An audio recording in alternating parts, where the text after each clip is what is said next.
you're in trouble, or hurt, or in need, go to the poor people. They're the only ones who will help. The only ones. This is a quote derived from John Steinbeck's American classic, The Grapes of Wrath. This book takes place in the mid-1930s, while Americans were facing the Great Depression. The place is Oklahoma, during the infamous Dust Bowl. This is the story of the Joad family. A family like tens of thousands during this time had to leave their home and go to California in hopes for a better life. This was because of the Great Depression. The book gives a real connection in how there is still poverty in the world in every place. This book portrays poverty in a very realistic manner. They show a man named Muley, who is a good man, but he is homeless, and could have a home if he wasn't too proud to let go of all he has worked for. And I believe that is more realistic than how other people portray it, in the sense that, people who are bad have this kind of misfortune happen to them. But he is a good man, and he still has this happen to him. Sometimes things just don't play out the way you want them to. While reading this, I made a personal connection to the fact that I've seen poverty and homelessness.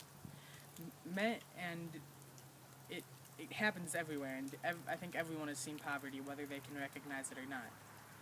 And many authors have wrote about poverty and other things like this. But one book that sticks out is Bud Not Buddy. The only difference between these, to me, is that they're in a different time period, and Bud Not Buddy follows the eyes of a child, while Steinbeck follows the eyes of one of the oldest sons. But Steinbeck captures the truth about this time, and he doesn't sugarcoat it. He does this when he shows the main character Tom and his family seeing people with nothing, and others with everything. This is happening now with the 99% movement, and they're fighting against the banks. The banks are similar to the happenings in the book now. Only Steinbeck refers to the banks as the beast. That is showing how they were ruthless to homeowners and those who were poor. Steinbeck also has a phenomenal character development, which I think makes this book a classic. One example is the main character, Tom Joad, and even though he is a good man, he still has his demons to face down, and he is trying to keep a good relationship with his family. And his family brings up the fact that he had gone to prison for killing a man, but he knows he made the right decision. But that is how the squabbles begin with his family, and that he has to work that out with his family and try and explain to them that he doesn't regret what he had done. And I believe that this book, it